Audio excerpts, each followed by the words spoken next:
क्या आपने कभी सोचा है कि हर बार जब इंडियन आइडल का नया सीजन शुरू होता है तो उससे ज्यादा चर्चा उसके गानों की नहीं बल्कि उसके ड्रामे और विवादों की होती है। एक रियलिटी शो जो कभी भारत के युवा टैलेंट का प्रतीक था, अब सोशल मीडिया पर मीम्स, ट्रोल्स एंड कंट्रोवर्सीज की वजह से वायरल होता है। तो आखिर इंडियन आइडल के साथ ऐसा क्या हो गया है, आइए जानते हैं इस मशहूर शो के पीछे की वो सच्चाई जो कैमरे के सामने नहीं बल्कि पर्दे के पीछे छुपी है। शुरुआत होती है 2004 से, जब इंडियन आइडल का पहला सीजन आया और देश को मिला अभिजीत सावंत। उस वक्त शो का मकसद था एक आम आवाज को मंच देना। उस दौर में ना तो ओवर एक्टिंग थी, ना स्क्रिप्टेड इमोशंस और ना ही जजों की मिर्च मसाले वाली टिप्पणियां। लेकिन समय के साथ शो में रियलिटी से ज्यादा रियलिटी ड्रामा का तड़का लग गया। सबसे चर्चित विवाद रहा नेहा कक्कड़ और कंटेस्टेंट के बीच इमोशनल ड्रामा का। सीजन दर सीजन कंटेस्टेंट्स के पीछे दुख भरी कहानियों का दिखाया जाना एक ऐसा ट्रेंड बन गया कि लोगों ने कहना शुरू कर दिया, यह सिंगिंग शो है या आंसुओं का समंदर। जैस की नकली हैरानी, बार बार मंच पर आकर गले लगाना और कंटेस्टेंट्स को लेकर मेलोड्रामा अब मजाक का विषय बन चुका है। एक और बड़ा विवाद तब हुआ जब कुमार सानू, अमित कुमार और सोनू निगम जैसे दिग्गज गायकों ने खुद शो की आलोचना की।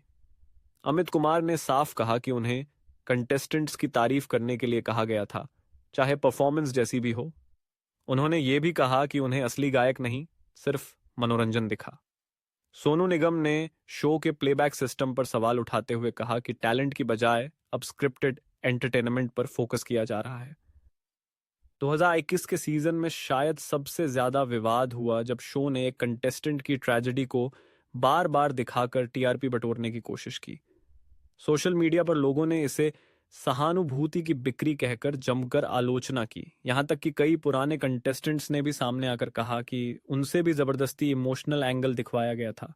जजों की विश्वसनीयता भी सवालों के घेरे में रही है। कई बार दर्शकों को ऐसा लगा कि शो पर कंटेस्टेंट को जज की लोकप्रियता या सोशल मीडिया फॉलोअर्स के आधार पर प्रमोट किया जा रहा है। सिंगिंग की रिवेबिलिटी को की गुणवत्ता की बजाय वायरल होने वाले कंटेंट पर ज्यादा ध्यान दिया जाता है। अब बात करते हैं वोटिंग सिस्टम की। दर्शकों का मानना है कि उनका वोट सिर्फ दिखावा है, असली निर्णय पहले ही तय हो जाता है। कई बार ऐसे प्रतिभाशाली कंटेस्टेंट्स बाहर कर दिए जाते हैं जिनके पास वाकई गजब की आवाज होती है, जबकि कुछ एंटरटेनिंग चेहरे टॉप तक पहुंचा दिए जाते हैं।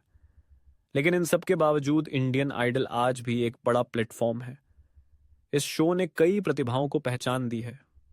नेहा कक्कड़, मोनाली ठाकुर, अरिजीत सिंह जैसे कलाकारों ने भले ही शो ना जीता हो, लेकिन यहां से शुरुआत पाई। यह साबित करता है कि असली टैलेंट अपना रास्ता खुद बना लेता है। शो की टीआरपी आज भी आसमान छूती है। इसका मतलब यह भी है कि भले ही लोग इसकी आलोचना करें, लेकिन देखना बंद नहीं करते। शायद इसलिए मेकर्स हर सीजन में और ज्यादा ड्रामा जोड़ते हैं, क्योंकि आलोचना में भी व्यूज छुपे होते हैं। तो क्या इंडियन आइडल का भविष्य सिर्फ विवादों और इमोशनल स्क्रिप्टिंग में सिमट कर रह जाएगा, या कभी वो दौर लौटेगा जब सिर्फ आवाज, संगीत और सुर ही सबसे बड़ा सितारा होंगे? यह फैसला हमारे और आपके हाथ में है, क्योंकि आखिरकार हर टीआरपी की जड़ में होता है दर्शक का रिमोट।